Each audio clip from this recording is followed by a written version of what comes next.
கடினமான சவால் நாள் 143 என்ன பிக்கப் பண்ண ஃபகீம் வந்திருந்தான். போகிற வழியில் சாந்தோமில் ஒரு பிளெஸ்ஸிங்கை வாங்கிட்டு ப்ரேயரை போட்டுட்டோம்.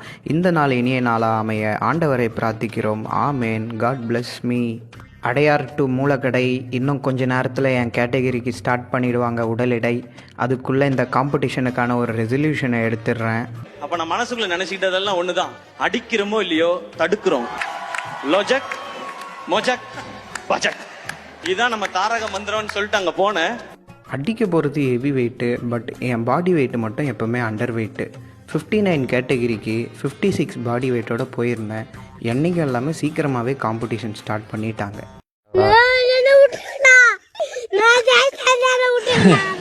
என்ன ஆட்டம் ஆடினடா, கீழே விழுந்து வேலை வரணும். எப்படி அதாங்க லைஃப்.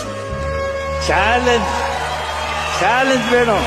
ஓகே, இதாச்சா ஒரே பார்த்து கூட இல்லைன்னா இது பாரு, அது பாரு நிற்கணும். ஸ்குவாட் ஈவெண்ட்டில் அவ்வளோ ஃபெயிலியரை பார்த்தோம். பெஞ்ச் ப்ரெஸ்ஸில் நான் கம்பேக் கொடுத்ததில் ஃபகீமுக்கு மட்டும்தான் சந்தோஷம், மற்றவங்க எல்லாருமே ஷாக்கு. எக்ஸ்கியூஸ் மீ, பக்கத்தில் உட்காந்து கொட்டாயை விட்ட வாயில் ஒரு பல்லு கூட இருக்காது. விட மாட்டேன். ஃபஸ்ட்டு 160 கிலோலேருந்து ஸ்டார்ட் பண்ணேன். இது என்னோடய வார்மப் இல்லை, என்னோடய ஃபஸ்ட்டு காலு. செகண்ட் காலை கேட்டால் மிரண்டுடுவீங்க. அதுக்குள்ளே ஃபகீம் பார்ட்டிசிபேட் பண்ண ஸ்டார்ட் பண்ணிட்டான். Second call 180 KG, 20 kilo jump பண்ணியிருந்தேன் அடுத்த காலுக்கு. தென் அதை தொடர்ந்து நம்ம புள்ளிங்கோ தமிழ் கதிரரசன். வாழ்க்கையில் ஃபஸ்ட்டு டைமு சில்வர் மெடல் வாங்க போகிறோன்னு ஃபீல் பண்ணேன். ஏன்னா என்னை விட 10 கிலோ மேலே செஞ்சு எனக்கு காம்படிட்டராக மாறினார்.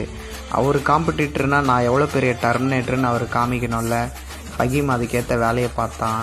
ஸோ ஃப்ரிக்ஷனை குறைக்கிறதுக்கு பவுடர் அப்ளை பண்ணால் finally I pull the weight of 190 kgs on 56 body wait.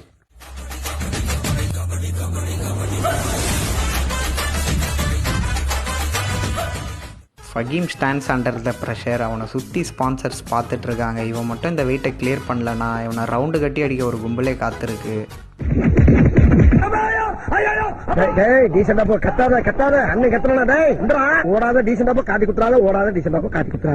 இதெல்லாம் நம்மளுக்கு பழக்கப்பட்டவரா. ஓடாத சொன்னா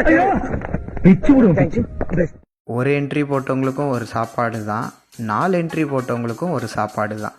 நடுவில் ஒரு கும்பல் சாப்பாடே இல்லைன்னு கூப்பாடு. பார்த்ததை சொல்கிறேன், பாலிடிக்ஸ் பேசலை. நாகூர் பிரியாணி உளுந்தூர் பேட்டையில் இருக்கிற நாய்க்கு தான் கிடைக்கணும்னு எழுதியிருந்தா அதை யாராலையும் மாற்ற முடியாது. அந்த மாதிரி அந்த பொண்ணு உனக்குன்னு எழுதியிருந்தா யாராலையும் தடுக்க முடியாது.